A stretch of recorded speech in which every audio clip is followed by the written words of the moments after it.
All right, guys, Mr. Mascaro with you again. Today what we're going to do is we're going to take a look at how to put the cap together in the water bottle tutorial. All right, so we're going to do this in basically three parts. The first part is we are going to create the cap itself. The second part is we are going to add a bead of material around the inside of the cap. And then the third part will be to add these nubs around the outside of the cap.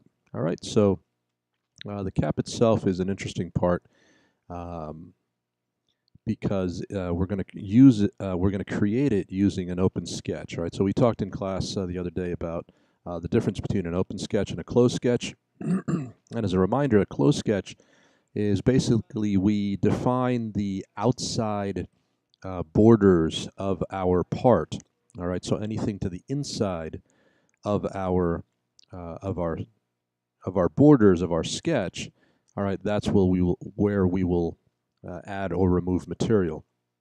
An open sketch is a little different in that we define the lines that make up the part itself. We tell Pro-E, or Creo, sorry, how thick to make those lines. And then we can either extrude or revolve that feature that way. All right, so let's take a look at how to create this cap from an open sketch. All right, so I'm going to jump ahead here so we can take a look at the schematic. All right, so on our PDF, we have our schematic here. All right, there's a couple of different things that we want to recognize about this schematic. Number one, we take a look at the setup of the sketch itself, and this is obviously an open sketch, right? There is no enclosed area. There is no there is no area that Creo can take a look at and say, I'm filling in, this material, or I'm removing this material. It's basically just three lines. All right, so that's the first thing that looks a little bit odd from our sketch. All right, the other thing that looks odd is these distances across the y-axis. Right, so I have a distance of 10 across the y-axis. So basically, it goes from this line right out to this area in space here where there's not another feature. This I have the same thing down here at the bottom, right where we have a 53. It extends from this vertical line across and there's nothing on the other side. So anytime I see a schematic that looks like that has dimensions across an axis, I can assume that it is a revolve. All right, and the reason why is because when this sketch is revolved, this line will create a diameter of 10.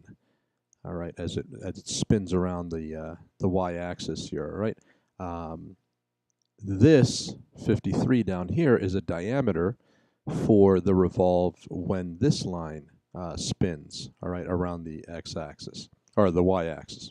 All right, so anytime that you see dimensions that stretch across an axis in the middle, all right, in either the y direction or the x direction, all right, we can assume that it is describing a revolve and not an extrusion.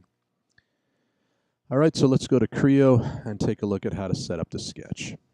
All right, so the first thing I'll do is I'll go ahead and create a new part. The standard part subtype solid default template is fine. I'm going to name my part the cap. All right, and then I'll go ahead and click OK. I'm going to set up my views. All right, so I'm going to click on the Views tab. I'm going to turn off the default CSYS. I always like to get that out of the way. And then I'm going to go back to the Schools tab. At this point, I'm ready to create my revolve, or at least to create the beginnings of the revolve. I'm going to click on the Revolve tool. Okay, and normally what we would do next is we would go and place the sketch. But anytime that we're dealing with an open sketch, we need to tell Creo, we need to tell Sketcher that what we're going to do is create an open sketch. So we need to specify that. If we do not specify that, as we try to exit the as we try to exit Sketcher, Sketcher will either yell at us and not let us exit with a complete sketch, or Sketcher will transform the sketch into something that we don't want. All right, so we need to click on this icon here that says Thicken Sketch. So we'll click on that. And there's an arbitrary number there. Don't worry about that number yet. We will worry about that when we come back out. All right, at this point then we want to go ahead and click on Placement and then Define. I'm going to sketch on the front plane. So I'm going to click there, and then I'm going to go ahead and click on Sketch. All right.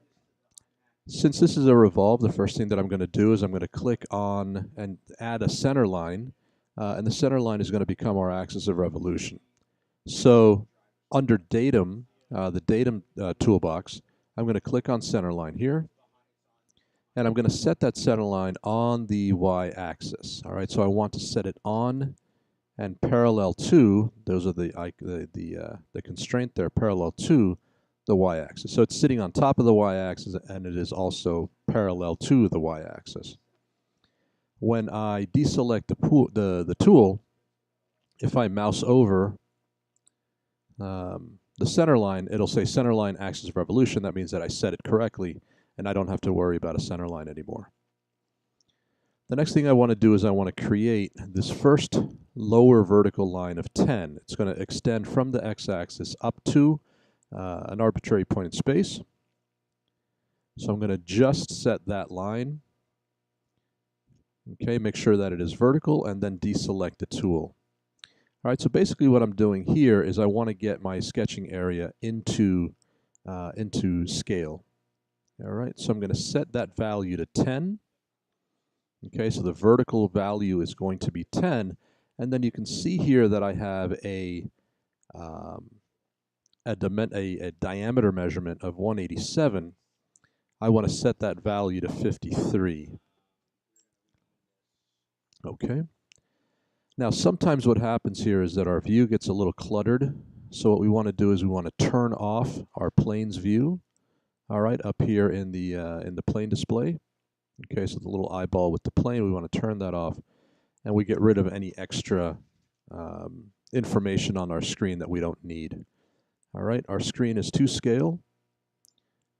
So we're basically, what we're going to do is we're going to rough out the rest of the sketch here. All right, so I'm going to start the second line at the top of the vertical. Click there. Just draw a diagonal line. You know, any angle is fine. All right, click, and then I want to pull a vertical line upwards. The only thing that I do not want, I want the line to be vertical, but I do not want it to have an equal line constraint with the lower vertical. They're two different size lines.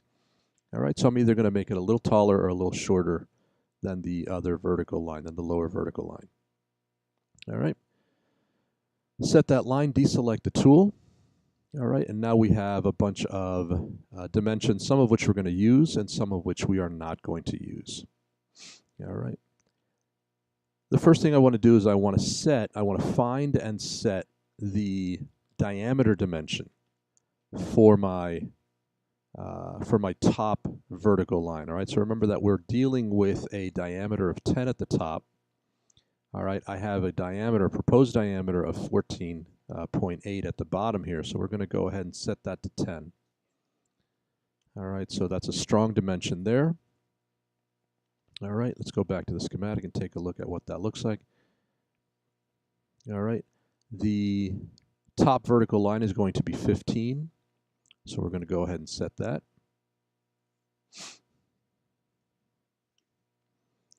Okay, and then really the last dimension that we're dealing with is this angle of 15.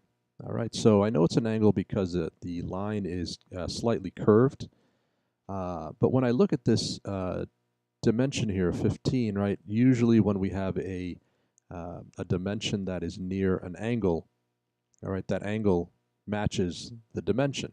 In this case, though, we have a discrepancy, right? So if we take a look at this, we all took geometry. This is obviously an obtuse angle, but we have a dimension of 15. So what you have to do is you have to take a look at what arrows are pointing at, what features are these arrows pointing at, all right, that are associated with the dimension.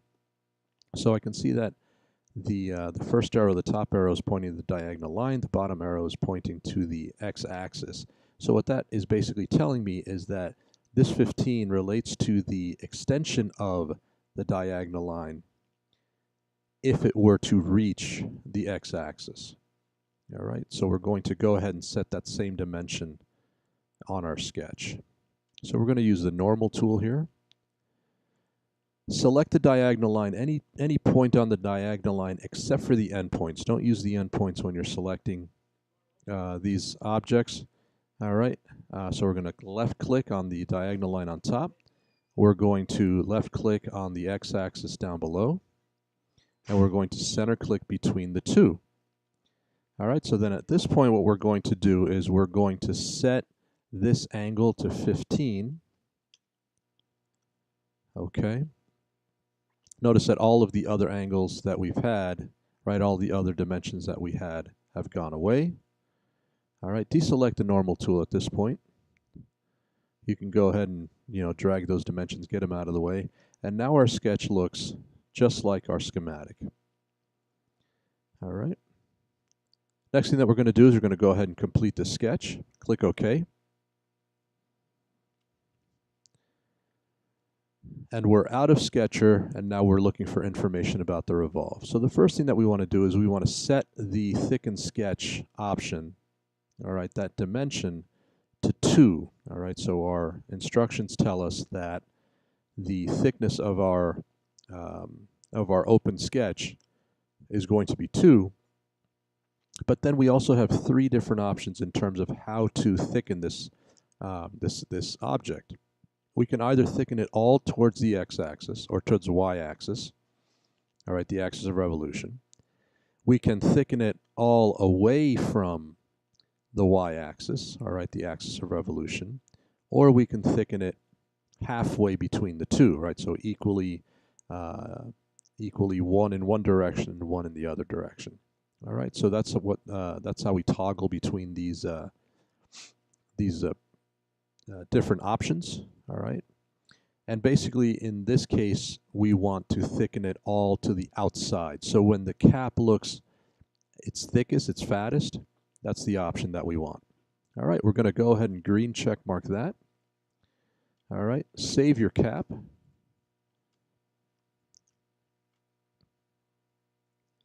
Okay, and that's basically it for this part of the tutorial. All right, so we have a good cap here. So then in the next video, we will add the bead of material around the inside of the cap, and that bead of material is going to be what matches up with the top of our bottle. All right, so that we can compress the cap onto the top of the bottle. All right, so we will take a look at that feature in the next video.